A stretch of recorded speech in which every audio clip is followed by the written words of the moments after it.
Welcome to Van Tate Sports Office, an in-depth look at the world of sports, featuring exclusive interviews with our KRQE News Sports Director, Van Tate, sponsored by Caesars Sportsbook at Route 66 Casino. We are talking about Lobo Basketball today. Why? Because we have the head coach of the men's basketball team, Eric Olen, first-year head coach. And how you doing, man? Doing well. Yeah, we had a good summer session that wrapped up last week, and so we're on a little bit of a break here, getting ready for school to start back. And it's been good so far. When you first came in to take the job, what was appealing to you about like New Mexico? Because I'm sure you had heard of the pit and all these different things about it, and you got this opportunity. Yeah, no, I mean, this is a special place, and I think that for me, I loved my time in San Diego. We were there for a really long time, and it was going to take something special for us to leave and move our family from there. And this place is unique, right, in a great way in terms of the passion and commitment of the fan base, the history of success here, and just kind of the opportunity to build really high-level basketball teams that can compete on a national stage was something that was just too good to pass up for me. The fans, they freak you out at first. They're like, "Hey, how you doing?" You're like, "Okay, hi."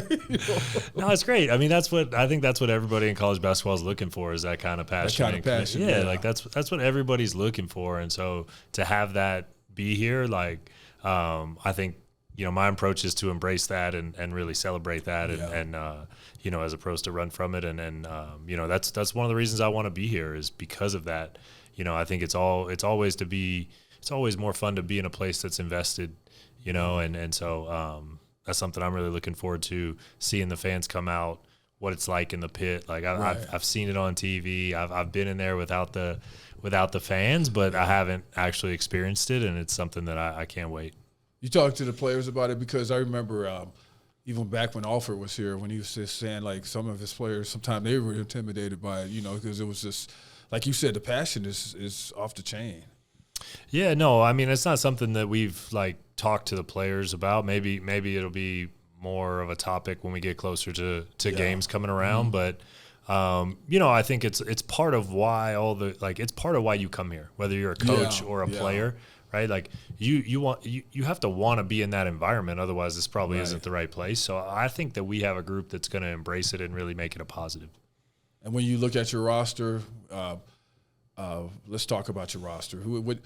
Has anybody just come out and you just like, wow, that guy is like way ahead of what I thought he was going to be, or any wow factor or anything like that? No, I don't think anybody's been like wildly different, either positively or negatively, than what we talked about. I mean, honestly, I would attribute that to our staff doing a really great job in the evaluation process of really trying to understand what we need, what we're looking for, who we're bringing in, and I think that the guys that we brought into, each one for a specific reason is more than capable of doing the job that we need them to do. I think it'll be a lot of competition in the fall for our guys to carve out roles, because I think we have a lot of depth, and but it's pretty early in the learning process where none of that stuff has really materialized yet, and we're sort of just kind of finishing up a learning phase. And as we get to the fall and the urgency picks up and the competition picks up, I think we'll learn a lot more about where people stand. You got a big guy like JT Rock. How much of a rim protector and outside shooter or inside player? What is good about him? JT, I mean, first of all, there aren't a lot of people his size walking around the planet, Yeah, you're right. So, and then you got ones with his touch and sort of ability to shoot it. Like, his natural gifts are really impressive. So I think it's a learning process for him. It's a learning process for us of sort of figuring out what are the things that he does best, how can he be the most successful in our environment, and then trying to help him kind of get himself in those positions. I think that's kind of twofold, him kind of learning the concepts and then us figuring out within those concepts where's he going to do the best and try to put him in those positions. So he's been good. He's been making progress. I think he's probably one of the guys who's been the most improved throughout the summer, which is really encouraging. So, yeah, we're excited about JT. And your speed in the backcourt, what does that look like right now? Yeah, I think our guards are dynamic.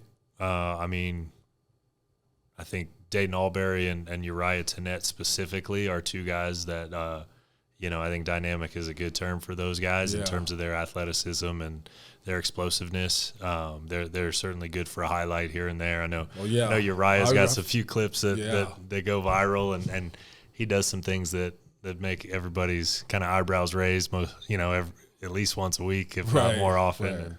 Right. But he's a young guy who's also doing a great job of just learning, and he's super coachable. So, but those guys are exciting in the backcourt. We have, Tajavis Miller's a more experienced guy. Jake Hall's another, like those four guards are all really good players. And we got another young player in Samarius Jones who's doing a great job and getting better. So I'm encouraged with all the guys and what they've done this summer. It's really early, but I think to this point we've been in a good place. I'm familiar a little bit with Albury's work when him playing at Utah State. Man, that guy is like a blur when he gets running. Downhill, he's just so fast. Yeah, I mean his ability to put pressure on the rim is pretty high level, and I think one thing, just kind of talking about guys surprising us a little bit, like his passing has really shown up in a great way. We talked to him in the recruiting process, and we knew he'd finish at the rim and put pressure and be great in transition. Right. But he's exceeded my expectations in some of the playmaking to this point, and so if he can continue to do that, I think we have guys who make shots around him. Like I think if he has shooting around him, he's gonna be hard to deal with. The conversation is just getting started. We have more on the other side. What is the fun for you has been like, as far as like you have these facilities now and you're playing at this iconic arena? What is, like, when you soak all of that in, what has that been like for you? Yeah, it's been energizing. Like I said, I was in San Diego for a long time, and I love my time there. But I think being here, having all the things new, there's an energizing factor to that of, I think if you're anywhere, not that I wasn't working hard when I was in San Diego, but I think if you're at any one place for a really extended period of time, there are aspects of that can sort of be on cruise control. Yeah. And I think being here, having a change of scenery, for me has been really exciting. And then building our team from scratch, there's a lot of challenges involved with this whole process, and it certainly hasn't been easy. But at the same time, like it's been enjoyable to kind of think about how we want to build the team, who is right for our staff, and like really, building the entire program from the ground up, given the amount of turnover that was there, is something that I had not done before personally. And so was something I enjoyed, and not something I'm looking to do every year by any means, but just really, I try to find some joy in any of the processes, because we try to focus on that part of it and not the results and that kind of thing. And so I feel like I was able to do that through the last few months as we built the roster and the program. But that transfer portal will keep everybody busy, right? Yeah, there's no rest. Yeah. But my hope is that if we do things the right way, the right people will want to stay if possible. Yeah, make it hard for them to leave. I mean, you can't blame the players for the situation they're in, and right. And then everyone involved has to make decisions that are best for them individually. So I feel like it's our job to create an environment that they view as the best option for them, and I think that will lead to the most retention. And just kind of focusing on the things you can control, because if you worry about everybody else's decision making, you go crazy. Right. And you just, in my mind, it's, well, let's focus on the things that we can control. Let's create the best environment that everybody wants to be a part of. Let's put people in position to be successful. Let's help them get better. And if you're a good player and you want to keep getting better and you're competitive, you're going to value some of that. I'm not saying everybody's going to turn down millions of dollars to stay. Somebody's going to say, Daddy wants to get that back. But at the same time, I think that you'll be able to keep more players than maybe the competition if we can do a good job, which is, really ultimately all we can control. Right. And as far as getting teams to come here, how hard has that been? Because that's always been an issue. Like some teams, like some of the big schools, like, hey, you want to come to the pit? No. Yeah, we hear that a lot. I've actually, this has been a week we've been spending a little time on that with one of the assistant coaches. He and I are actually just going back and forth earlier today about different options and teams that are interested and different conversations that we've had where we get to know pretty quickly when the conversation is about coming to the pit. So there's certainly challenges in that, but I would rather have a place that people didn't want to come than because it's difficult to play in than a place that, you know, everybody's excited to come play in because nobody's there, right? That means they can have a success. Yeah, it's a little bit of a double-edged sword, but, you know, it's a good problem to have. And, you know, I think that's, again, like, that's part of the lore of this place is the pit and the crowd and what makes it special and unique. And so, yeah, if you have that kind of environment, other teams aren't going to be dying to play in it. But, you know, we're excited that we get to every night. Have you been surprised by the no's, like how quick do you get to it and stuff like that? How you like, man, what in the world? You know? I'm not surprised at all. Like it's I mean, been doing scheduling long enough, not necessarily here, but you understand what people are trying to accomplish, and so you know, I think that for us, it's about trying to find the schools that benefit from the trip, right? Yeah. And so there are schools out there, high level mid majors, potentially some of the Power 4 if it makes sense for them, but those are you know, few and far between. But I do think there's some where we can create some home and homes, and part of that is our willingness to go on the road. Like, we have to be willing to go on the road and return the favor to get some of the better teams, and so it's definitely a two-way street, and scheduling has plenty of challenges and variables involved. But I think that we have the right approach to it. We know what we're trying to accomplish. I think we want the same thing the fans will. We want great opponents at home. We want to have the kind of opponents that are going to, you know, draw the happy, and everybody wants to come see. You know, that's a lot easier said than done, but it's something we're working towards, and hopefully we'll be able to accomplish. Hopefully this year, but certainly going forward, where we have a little more time putting the schedule together, I'm optimistic that we can get people in here, even though it takes a lot of work to convince a lot of them, for sure. Well, when I was talking to you about your roster, I didn't bring up your forwards because it sounds like, you know, just looking at some of the reviews on these guys, sound like they're tough guys. You know, like they can get in there and play some defense and play rough if they have to. You know what I mean? Yeah, I mean, I think that we have a lot of, like, size and athleticism. We have the potential for physicality, even if you know, maybe it doesn't show up every day in the summer yet. But, like, we have some. Tomislav Buljan is a guy who certainly brings motor and physicality. You know, joining us from Croatia, and so I think he's a guy that sort of jumps out when you watch our group, and from that perspective, and will be an important player for us. But we have some other guys too who can make some plays around the basket, and you know, I think we have some guys who are a little more long and athletic than maybe like big and physical, which, you know, we'll try to lean our style into maybe a little more pace that fits some of those guys getting out in transition and running. But you know, at the end of the day, like if you don't have physicality, it's hard to be a good defensive team, and I'm confident that we'll find that for sure. Stay with us. More conversation on the other side. We'll get back to the episode in a moment. Monica Wicki here, host of New Mexico Living. I wanted to let you know that this episode is sponsored by Route 66 Casino and Caesars Sportsbook. If you love sports and like having a little action on the game, Caesars Sportsbook is your go-to destination. For rewards and more info, go to Route66Casino.com. Now back to the episode. You know, going through the Mountain West, there's always a dogfight every night. Now you got GCU added to the mix. What do you think that's going to be like?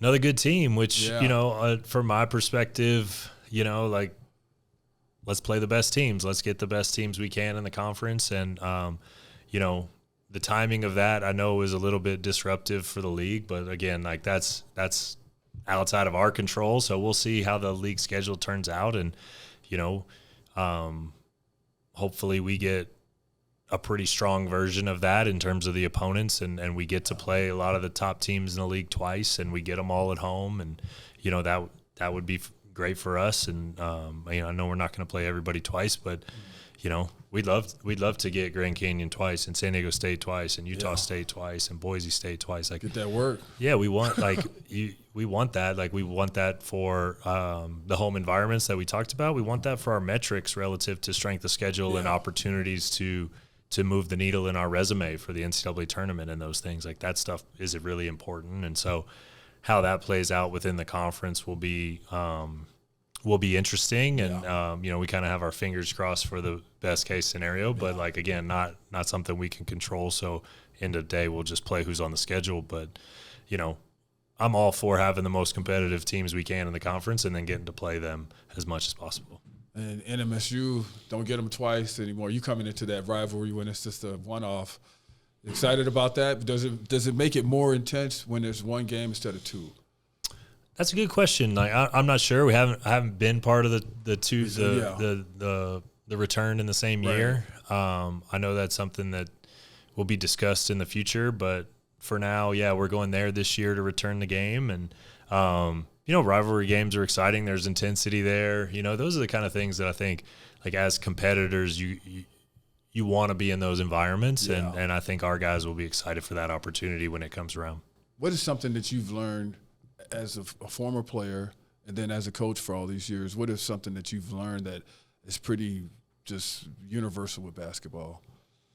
Yeah, I think one thing is it's interesting. It's almost counterintuitive, but I feel like if we can get players, or if players themselves can learn to sort of focus on things outside of themselves and really, like, pour into their teammates, focus on, like, if I try to help my teammate be successful, if I try to help the team, right, like, the individual things will sort of come from that, right? And, like, if – like, getting outside yourself, enjoying being part of something bigger than you, and really, like, pouring into each other as opposed to focusing on, did I make or miss this shot? Did I do this? Did I do that?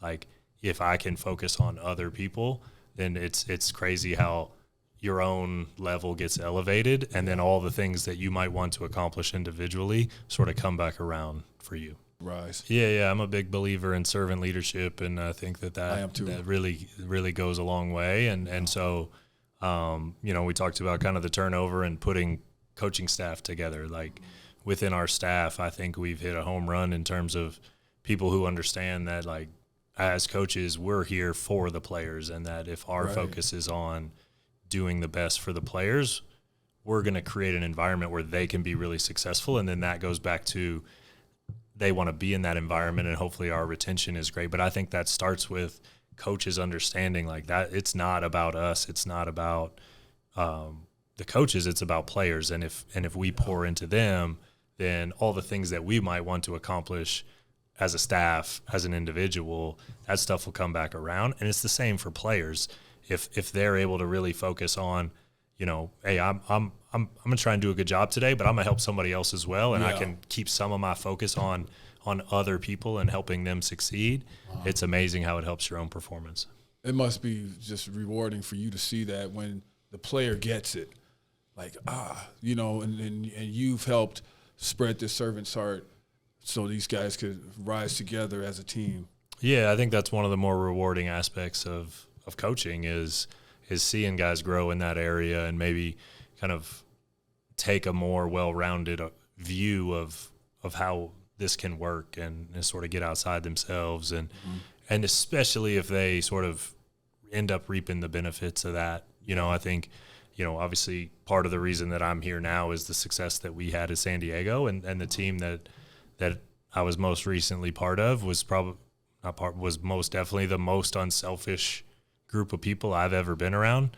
And then, ironically enough, they were the most individually recognized group as well, right? And it's funny how that can work out. And and with you doing that and showing these guys how to do that, that's like investing into their whole life. Because if they take that and let that lead them down the road and just regular jobs and stuff like that, they'll see results for the rest of their lives. Yeah, I hope so. I mean, one thing I hope for our program is that everybody who's part of it or has part of it now or part of it in the future or feels that whether you play a ton or you don't play that much, or you're a top assistant or a GA, like my hope is that everyone who touches our program feels like going forward their life is somewhat improved. They're able to take one thing from that experience that helps them in the future.